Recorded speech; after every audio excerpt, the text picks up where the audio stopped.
Hi, folks. Welcome to another episode of Film Study. This is Ken McCusick, and it's time for this week's episode of One Last Thing with Slava Cooperstein, the co-host. Slava, how you doing?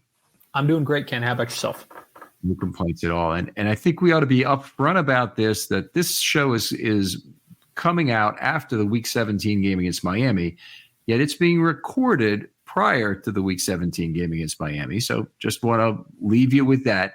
It is a philosophical change we wanted to talk about in terms of the Ravens' defensive roster construction that I think is an interesting one and is worthy of Slava's considerable talents in terms of discussion. But Slava, why don't you start us off here in terms of how this defense is really built very differently from past Ravens teams? Yeah. So throughout. As the league sort of has evolved from run first league to a pass first league over the past couple of decades, pass defense has become much more important. Recently you've seen the Ravens sort of finally kind of admit that there are some concessions to be made in the run defense in favor of pass defense.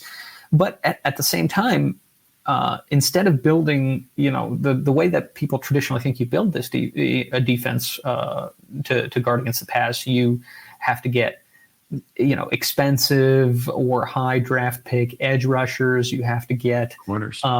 You have to get the top flight corners. And the Ravens, being the contenders that they are pretty much every single year, really haven't been able to, pick those guys at the tops of the rounds. So interestingly enough, they have achieved this improved pass defense, which has really come through in clutch situations, which in the past has not been the case, at least in recent history. But they've achieved this by building up the spine of the defense, which is sort of counterintuitive, I think, in a way. It's very different from Ravens history. We'll start at the inside linebacker position where the Ravens have one of the highest paid players in the league for his position. I believe he may be number one right now in Roquan Smith, and certainly a guy who set the new standard when he got signed less than a year ago. And then they have next to him a guy they spent a ton of draft capital on in Patrick Queen. So those are the two currencies you have to work with.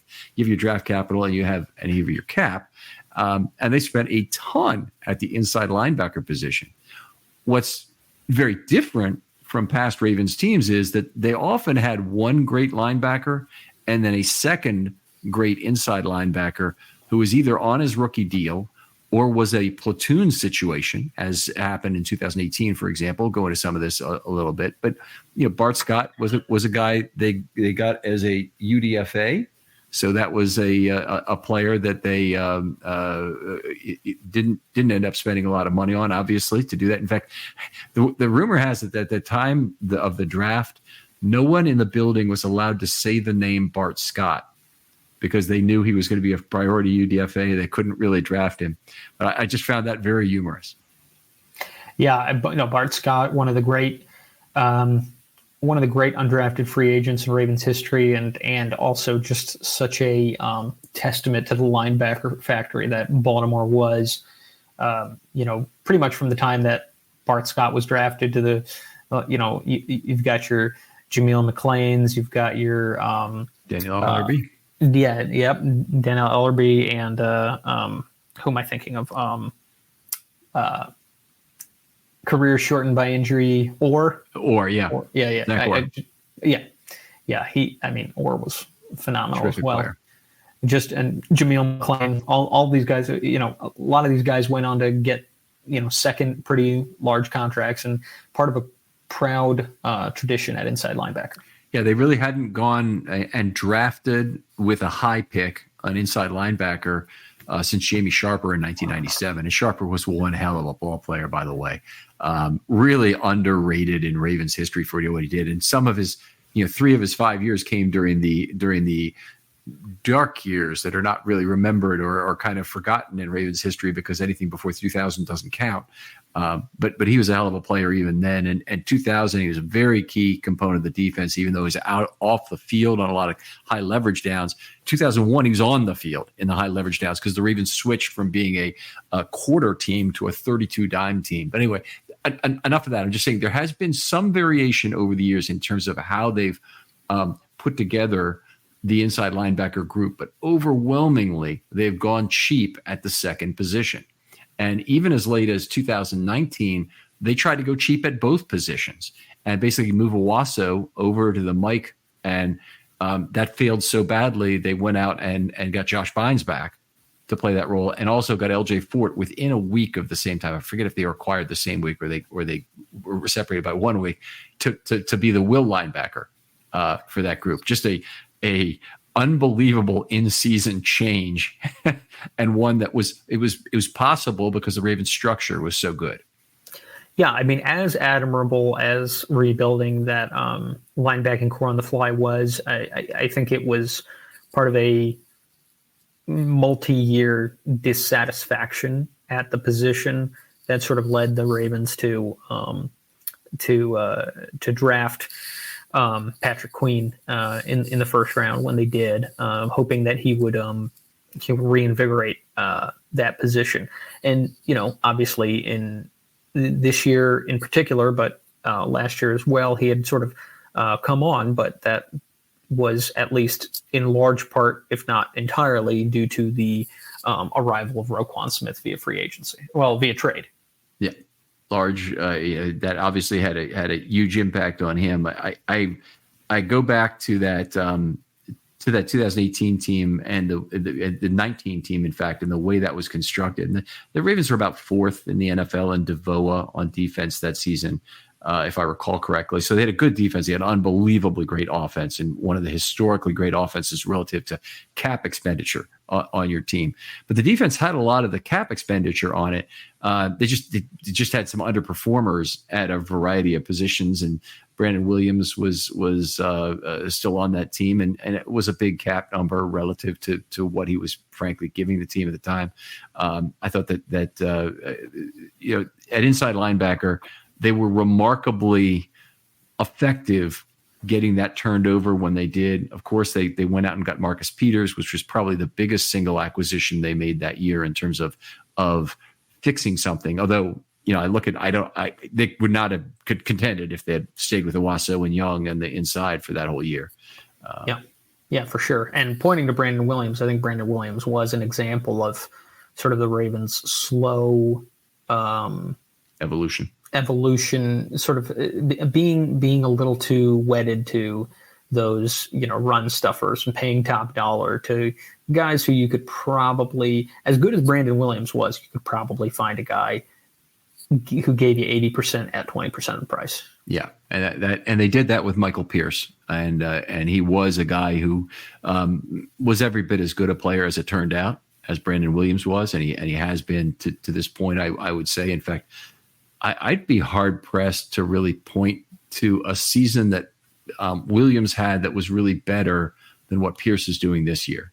And I'm sure PFF may have it graded differently, or they may have somebody who, Williams's best year was much better than Pierce's current year. But Pierce has been healthy and he's been extremely effective for the season. And it's kind of one of the things that's worked out for this 23 Ravens teams is that the free agents have come together at the right point. And maybe if we just take this to the outside for a second, they've been able to get cheap on the outside because they've hit at the pass rusher spots. Yeah, for sure. I mean, I think both what they've realized is that if they can hit on their investment in the safety position and as well as the sort of the good fits that they've gotten at outside linebacker, for sure have managed to allow them to go cheap at corner, because the responsibility of the corners are not nearly as great as they have been in some of Ravens defenses in recent years. I mean, nobody is on an island in this defense. I mean, Right. they really, I mean, it almost never. And when you've got the absolute embarrassment of riches that the Ravens have had at safety, which has been tested by injury considerably this season, but it has withstood it.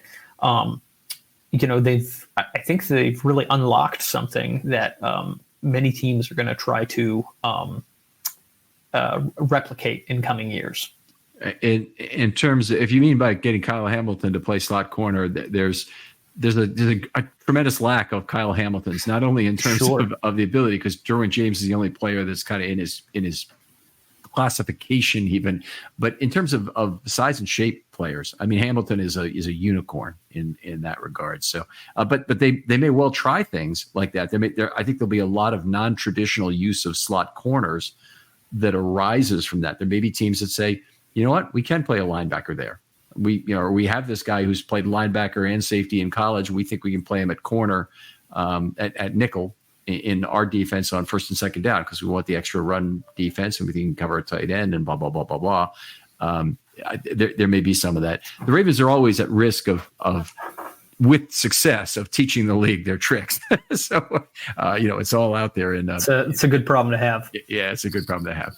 But the safety spot is another one where the Ravens have basically spent extremely heavily. They went out and they got Marcus Williams for 5 years, $70 million, which is a huge, free agent thing. And in terms of how he's played on a per snap basis, no problem. It's just been, not being able to be on the field in terms of injuries been the real issue.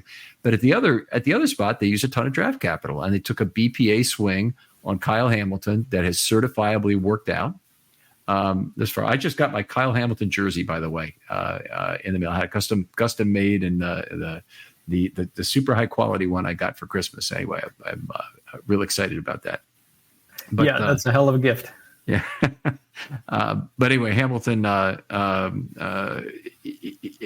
having the two of those at safety is something, the Ravens in the Ed Reed years consistently put guys next to him who were not necessarily at the top end. Dwan Landry was pretty good, but he's a 5th-round draft pick, remember, and really worked out a lot better than the Ravens could reasonably have felt. And then Will Demps was a UDFA and worked out very well. And so for most of his career, they didn't have to worry about getting that, spending a lot of money at that, or they weren't able to, maybe is more accurate, to spend a lot of money on that second safety. Yeah, and it's funny to compare, obviously there's the comparison between the safeties and the linebackers, right? High draft pick, expensive free agent or trade acquisition. But the circumstances couldn't be more different, right? The Ravens were not that jazzed about what they were getting from Patrick Queen, so they brought in Roquan Smith, and that's worked out to everyone's benefit. Roquan Smith is playing much better here than he ever did in Chicago. Patrick Queen is, basically that acquisition allowed Patrick Queen to, get himself a nice payday next season, and also, and then when you compare that with, the acquisition of Marcus Williams, right? And, Marcus Williams, they said, okay, we need something at safety. And then when you're picking Kyle Hamilton, it's not, it's just, like you said, it's just a pure BPA. Let's see what we can do with this, alien, right? Like, I don't think anybody thought that Kyle Hamilton was going to be, playing slot the way that he's playing slot, right? And I think everybody had him pegged as probably a strong safety partner in crime to Marcus Williams. But that's another way that this team has strengthened its, the spine of the defense, right?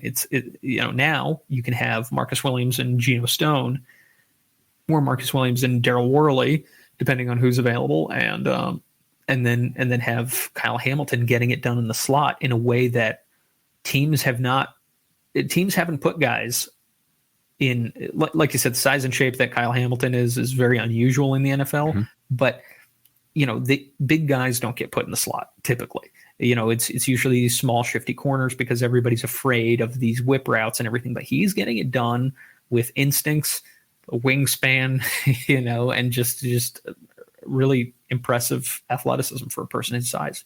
Yeah. Outstanding, takes half the field away on the slot he covers, which is just is a big part of his value. Is the Ravens force other teams to play this small ball, staying under. If you found a $100 bill on the ground, you wouldn't walk past it. So don't pass up a chance at easy cash with MyBookie. MyBookie has the biggest online selection of odds and contests to fill all your sports betting needs, anytime, anywhere. So you can turn that sports knowledge into cash in your wallet. Bet on the NFL, college bowl games, or play for your share of big cash prizes in the weekly blackjack tournaments. And if you've been waiting for the right time to get in on the action, that time is now. Make your winning move today. Sign up at MyBookie and use the promo code RAVENS to claim your deposit match, redeemable up to $1,000. Again, that's promo code RAVENS to claim your bonus. Experience the thrill of sports betting right from the comfort of your home. Bet anything, anytime, anywhere with MyBookie. Underneath of their two safety looks.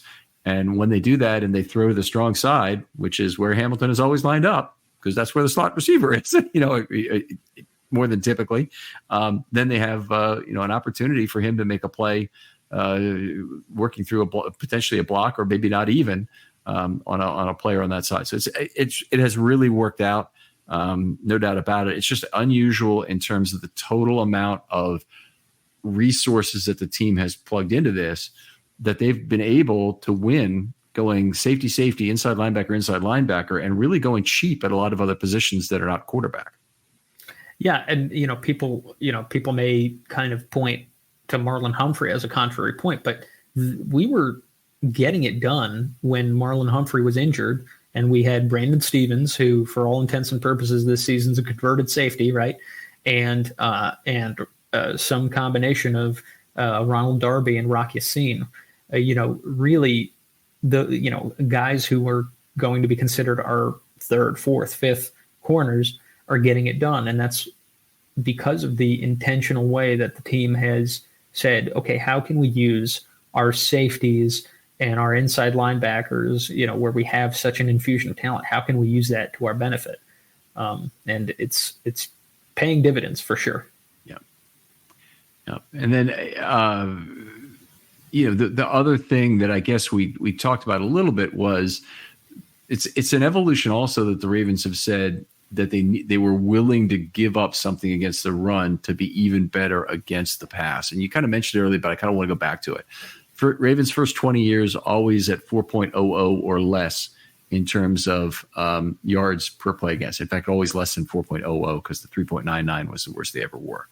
But that's a remarkable run, and it's the kind of thing.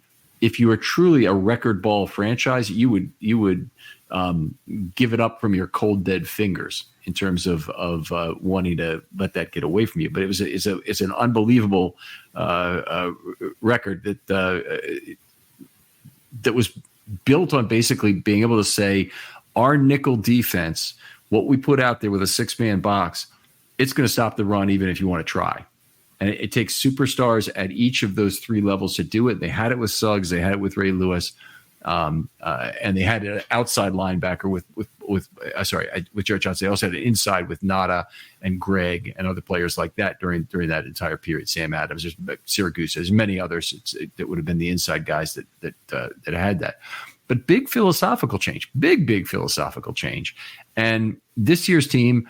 Yeah, they kept run defenders that were high quality at the line of scrimmage. I think they've still got that, honestly, on this team with Travis Jones and with Pierce and with Urban in particular of guys who are high quality run defenders there.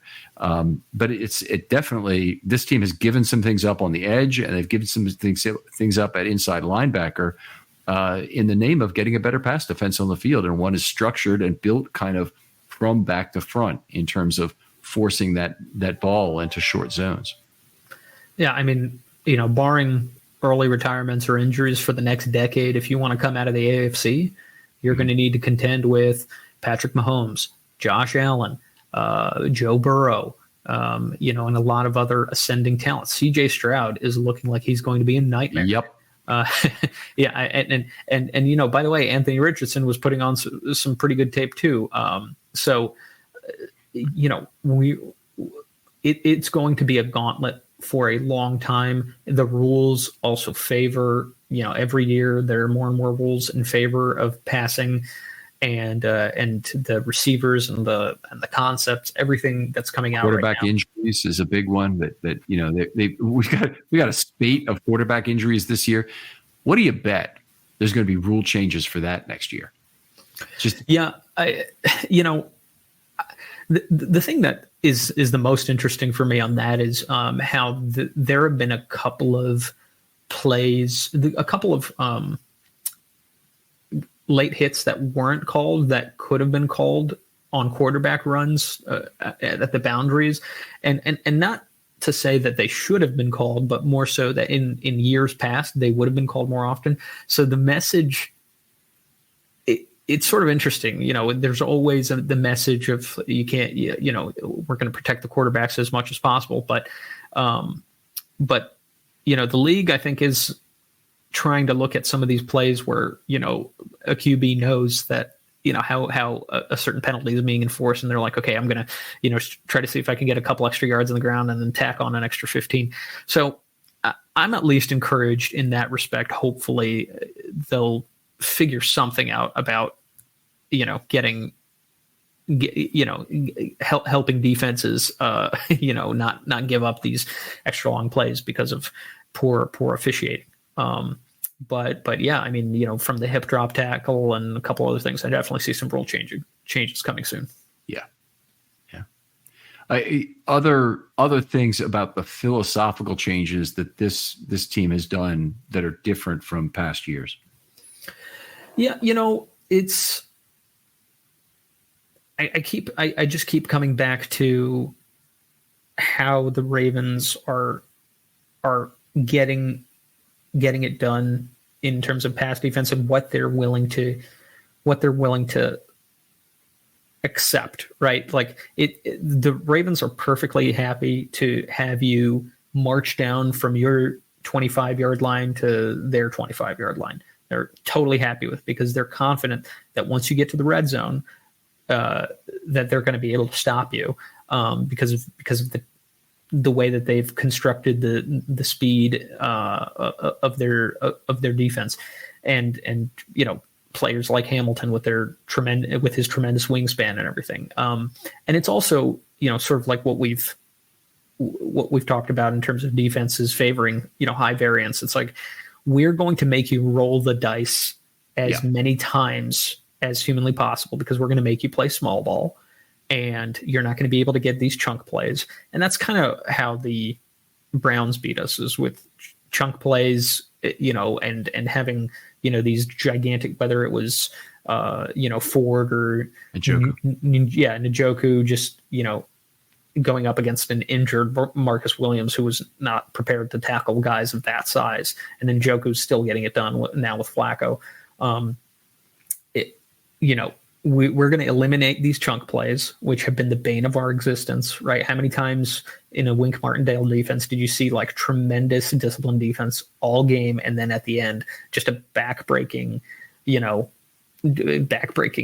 bomb thrown? The Ravens have eliminated that. If you need to do 30 things right in a row if you want to score on us, and we'll give up 29 things because we're betting that number 30 won't happen. It's like giving them a long time to 7 out on themselves. If you're a craps player, is a good way to think of that. But there are you got a lot of chances to make a mistake if you're trying to play offense against the Baltimore Ravens, and that's been one of the fun things.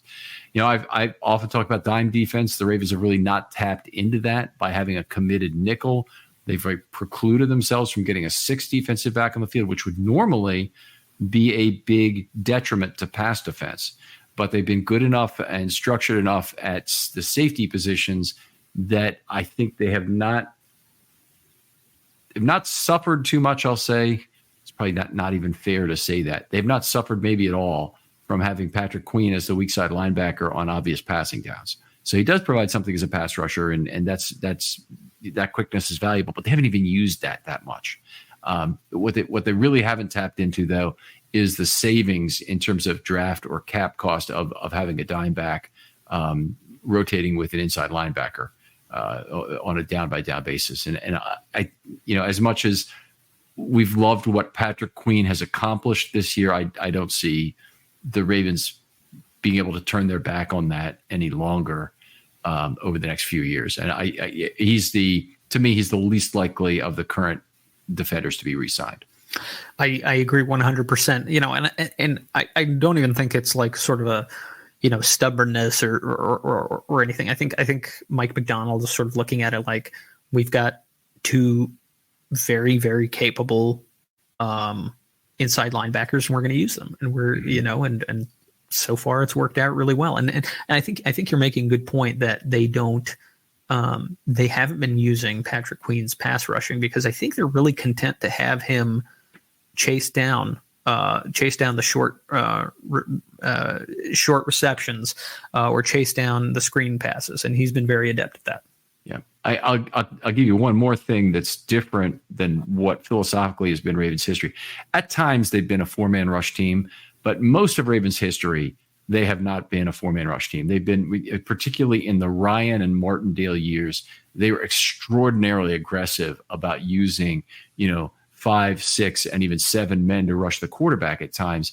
And that's just not something McDonald has done. In fact, this year, let me go to it right now. I want to get just how few times he's actually done it. So this regular season, they've used a 5-man rush. They used a 4-man rush 482 times. 11 times they've rushed with 3 or fewer. 100 times only they've rushed with 5, so it's less than 20% of the time.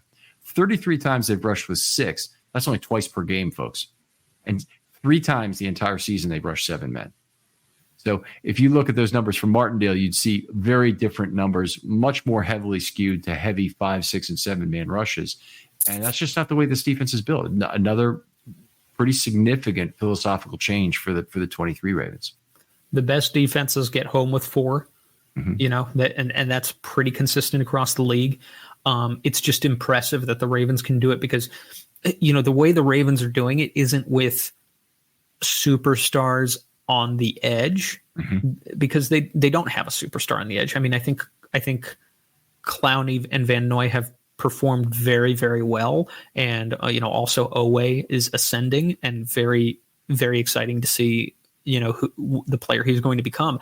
We don't have a Myles Garrett. We don't have a TJ Watt, but what we do have is every time that we're putting, 4 guys to rush, usually our 2 interior guys are also providing pretty significant pass rush ability as well. And very few teams in the NFL, have 1, let alone 2 guys on the interior who are providing that rush. So when you have it coming from, 4 areas and people are winning their one-on-ones, good things are going to happen. And that's what we're seeing. Yeah, that's definitely very true. And they've also been plenty of scheme. I mean, one of the Ravens' best pass rushers this year has been their slot cornerback, who have in aggregate 6 sacks between them. So that's incredible, frankly, given the fairly limited amount. We saw just in this last game a double cat blitz. One of the rarest things in the NFL defensive lexicon is that both your outside corners blitzing on the same play. And Brandon Stevens came in, he tipped the ball, and Humphrey was right there to pick up the rebound at the basket. So it was nice to see it get paid off in that game. And it's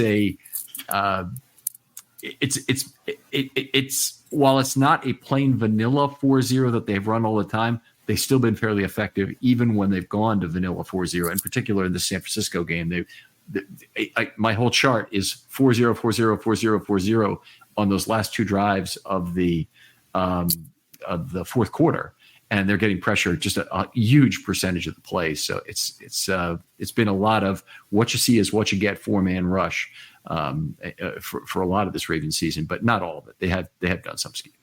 And Mike Macdonald, I think a really admirable quality of his is that he does not panic, and he believes my guys in the front 4, they are going to get home. And whatever, if I need to switch it up and have a couple different looks, like, there's going to be a blitz out of the slot or whatever, that's fine, but I'm not going to overcommit. I'm not going to, leave my guys on an island, because I believe in, in taking away the back third of the field. And, I'm not going to give up on that. Well, very cool.